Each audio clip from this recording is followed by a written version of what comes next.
You're listening to a special International Women's Day edition of the Weekend Evening News on KPFA. I'm Sharon Sabotta. As people across the political spectrum have waited impatiently for the revelation of the Epstein files, one Alameda-based artist who's now in her 50s has found strength in the bravery of Epstein survivors to come forth and share her own story of being trafficked when she was 14 years old. A quick note to the listener: even though sharing our truths and telling our stories can be empowering and can even serve as an act of resistance, it can also be triggering to people who have themselves experienced dating, domestic, or sexual violence. If this is the case for you, feel free to take a break at any time during this piece. Hi, my name is Jessica Warren, and I'm an artist living in the East Bay. I'm also a survivor of sexual abuse and sex trafficking. Warren says she carried an immense amount of shame with her for years, which kept her silent and got in the way of her healing. That changed when she heard some of the Epstein survivors sharing their truths. So their stories and them coming out, kind of already teary-eyed, it's ridiculous, of them coming out in front of the Capitol. It's like really the images of them standing in front of the Capitol and saying, we're standing here, we're not leaving, and we're going to tell our story. And hearing that, plus it's trickled out over the years. The girl that wrote Nobody's Girl, Virginia, I can't Virginia understand. Giuffre? Giuffre, yeah. So her stories trickled out like over the past few years. So that kind of got me, oh my God, there's, another girl that's gone through what I've gone through. And then seeing them all come out and how many there are and how brave they've been and the age span and going, I'm not alone, in this is what made me want to speak up. I mean, I feel kind of guilty because I wish I would have spoken up a lot earlier, but I had a lot of shame and I didn't have the language and the right words, which has changed a lot over the years. The way that it was discussed and referred to and talked about a long time ago brought up a lot more shame and made me feel like I wanted to be silenced. And then when I heard them talk about it and how people were talking about it with them, like in the correct way, it made it easier for me to learn how to speak about it. Jessica remembers lots of struggle during her childhood. My mom worked at a factory and it was a single family home. And I had two sisters, so she struggled a lot. My dad was still involved and he did still help occasionally financially. And he came around about once a year and we got to spend time with him. And we did live with him a couple of times too. So it wasn't like total chaos, but there was a lot of chaos. Jessica's mom struggled with alcoholism and also was a victim of domestic violence.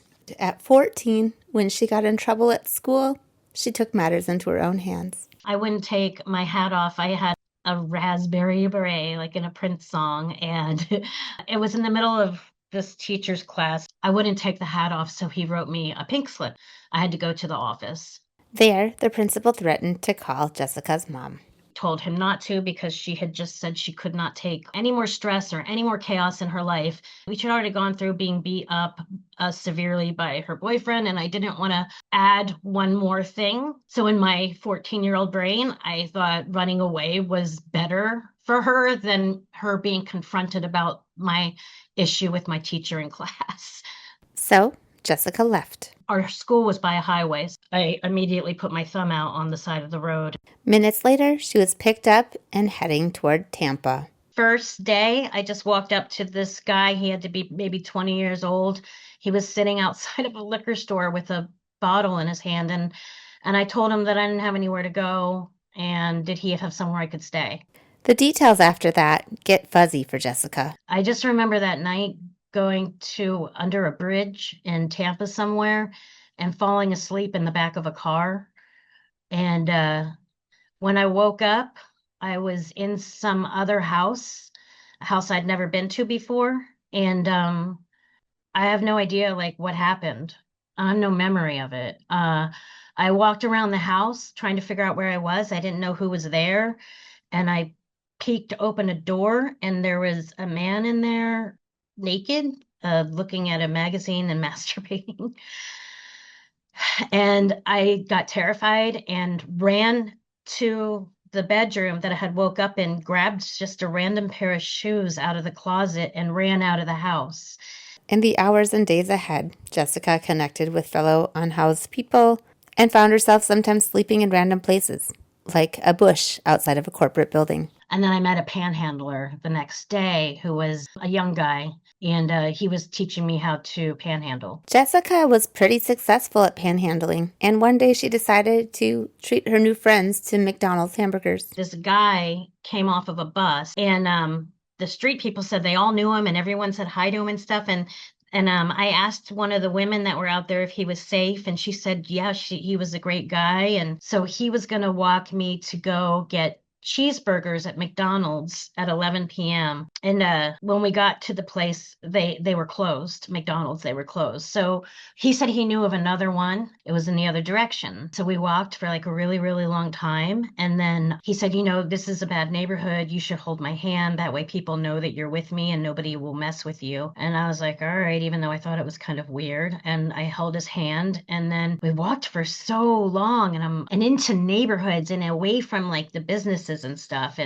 And he goes, oh, I just want to go by my house really quick and grab my weed. So we turn down this alley. We get to a shed, and he goes, it's just in here. And I said, you live inside of a shed? And he turned around. His face had completely changed. And he said, don't scream or I'll have to get my guns. So I screamed really, really, really loud. And he took off running down the alley. And then I took off running the opposite way. I'm running by myself. And I swear to God, out of nowhere, this van pulls up with a side door that opens, and two men are in it, and they're in like full like suit wear with ties. And at this point, it's like 1 o'clock in the morning or something. It's really late.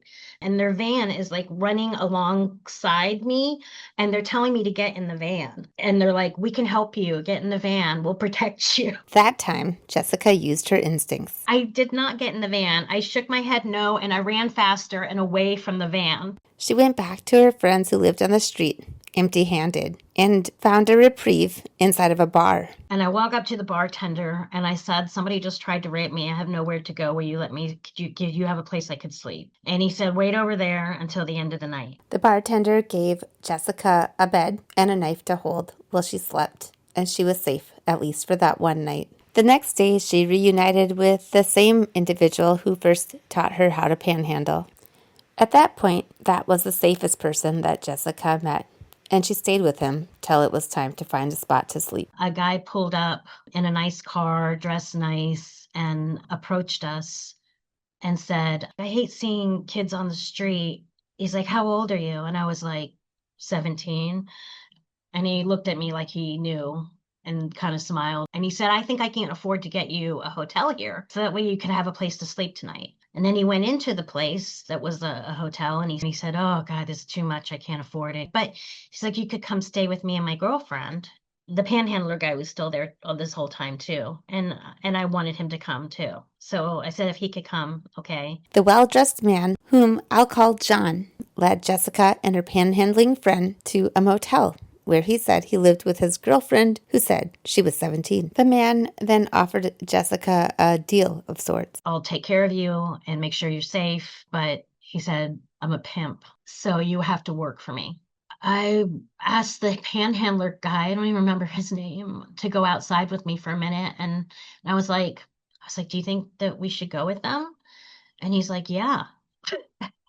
And I'm like, so you think I should go with him and work for him? And he's like, yeah, sure. And I said, well, what if it was your daughter? Would you want your daughter to do that? And he's like, if that's what she wanted to do. And I remember thinking, well, they wanted to go to Daytona, and I was like, I could get a ride to Daytona out of Tampa, and I don't have to like work for them. I could like get away from them before that happened. And I would have a ride, and I would have somebody looking out for me, and I would have food, and we would get there, and I would find a way to get away. And then I said, well, I'll go. I said, if you go with me, this guy. Jessica's friend did come with them and stayed for one day. I just remember seeing an exchange of money between the panhandler guy and the guy that picked me up. I didn't really think too much about it. And then the next morning he was gone. So was he in on it all along? I think so. Jessica was sad to see her friend go, but was quickly distracted by what seemed like kindness and fun. Everything was focused on buying me new clothes and getting food, and he got me some pot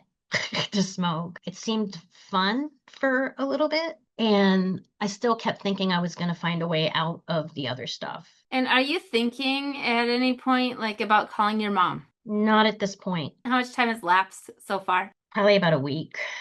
Okay, so it's fun at first. You get new clothes that probably you don't get to get all the time. You're Well, traveling a little bit. I thought it was going to be fun because we went to get clothes. I remember I wanted to get clothes that looked cute, like my older sisters would wear, like cute 16-year-old girl Madonna clothes. He wanted to dress me in very conservative clothes that look like a child would wear. But at 14, Jessica was technically still a child. And aside from the less than cute clothes that she received, she was having fun for a while. Until John reminds her that she'll need to earn her keep. He keeps telling me that I'm going to have to start working for him. He told me one day that he was going to have sex with me because I hadn't had sex yet. And he said that he had to break me in or whatever, and that I was green, and that he had to do it because he was going to be gentle. When I'd be working for him, the men would not be gentle and careful like him. And do you remember how you reacted? I didn't want to do it. It was a point of contention between the two of them, but eventually the man did what he told Jessica he would do. Just one afternoon, without me expecting it or thinking about it, he sends the other girl out to go shopping or something during the day and locks the door behind her, like bolt lock the door, which he didn't do during the day usually. And then he said that it was going to happen, and I didn't want it to, and I was crying. And I asked if I could put a pillow over my head so I could hide my face. He said that was fine. So I put a pillow over my face and cried, like sobbed really loud the entire time. After that, Jessica was assigned to go out with John's girlfriend. She believes that he loves her and that he wants to marry her and have babies with her, and that they're going to have this amazing life together and they're going to work hard to get it. She's living in her own kind of fantasy. Jessica and her older sisters had each spent some time in foster care, and Jessica discovers that the other woman knows Jessica's sister because they stayed at the same home. I didn't know her real name, and I remember when we started talking about that stuff, she quickly shut it down. At first, Jessica was always buddied up with the other woman for sex work, but eventually she found ways to get out by herself. I asked if I could go for a walk by myself. He said that was fine, but that he might be keeping an eye on me. And I kept looking for him. We were on the beach, and I remember walking down Daytona Beach, and I found a payphone, and I decided to call my mom, but I didn't know that there were different area codes. And so when I called her, it said that it was disconnected. It was either like a disconnected or a beeping. And Or your call just could not be completed as dialed. could not be So completed you or want to call something. home, but you can't. So I tried several times, and in my mind, I thought my mom is so mad at me that she cut the phones off and she doesn't want to hear from me. So at that point, I thought she no longer wanted me anymore. So I remember that was devastating to me. I thought she did. I caused her so much grief that she didn't want me anymore. So I kind of like gave up a little bit on the idea that I might get home, but not completely. Every time that I was given a moment alone was a moment that I tried to get away. The next time was the first time they let me go with a client by myself. Every client that I went to by myself, I told them that I was 14, that I was lying about my age, that I was a runaway and I just wanted to get home. And I must have told, I don't know, several different clients this.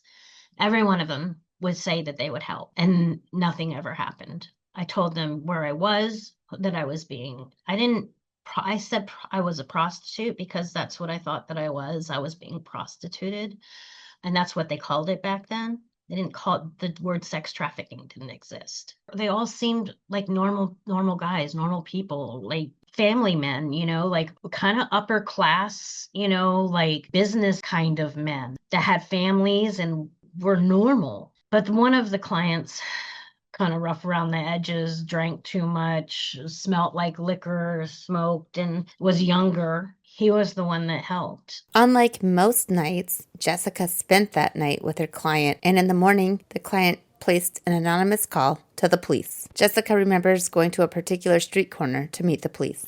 I had my makeup with me, and I put powder on in the back of the car, and the police officer said he never had anybody that put makeup on in the back of his car before, and he thought it was amusing. And did the officer get you back home? He took me to a runaway shelter. 2 days later, Jessica's mom was called and came to get her. She had my pillow and she had my stuffed animal, Curious George, in the back of the car, and it was like set up for me to sleep on the way out. And I just remember curling up back there with my stuffed animal and going to sleep. That makes you feel emotional to remember the blanket, the Curious George. I was afraid she was mad. I was scared to see her again. And it just felt comforting, to have my favorite stuffed animal and my blanket and to be with my mom again. In total, Jessica was away from her mom for a little over 2 weeks, but it's taken her decades to begin her healing process. The beginning starts with talking about it. I didn't want to talk about it for a long time. And what made me want to talk about it was listening to the survivors, the Epstein survivors. When you open up and talk to a friend, you find out their stories, because almost every woman I've ever opened up to has told me their story back. Jessica did grow up fast. At 16, she married. At 17, she became a mom and later sustained herself and her young son as a dancer. But when she was 20, she got a birthday present that sent her on a path to changing her life. My mom is an artist. We were raised around art books and her making art with us. And by the time I was 19, I was also dancing, but like one of the girls that I worked with became good friends with her. And for my birthday one year, she got me a set of acrylic paints, and I probably was turning 20. And I painted my first painting, and it was Mary Magdalene. And it was Mary Magdalene walking on a dirt path on a horse through some caves towards the sunset, because I always thought it was strange that we never knew what happened to her. We never knew her story. She just kind of disappeared, and kind of like wondering where she went to. Anyway, so that was my first painting. Jessica was passionate about justice and art. So when she heard about alligator fights being held in Florida, she approached a cafe shop owner about petitioning. I went to this cafe, this gallery in downtown St. Petersburg, and I asked if I could set up a petition outside to get signatures of people that are also upset about the way that the animals were being treated. And that's when I met my husband now. I was set up outside of his gallery, and there were like vendors, artist vendors. It was the first time I was around anything like that. And so like there was art up on the walls, and there was hippies and vendors and artists. And I remember asking one of the vendors, I said, "What do you do to get your paintings on the wall in there?" And he said, "You just talk to the owner." That's when I met Wes, and I ended up bringing my paintings in there and showing my art.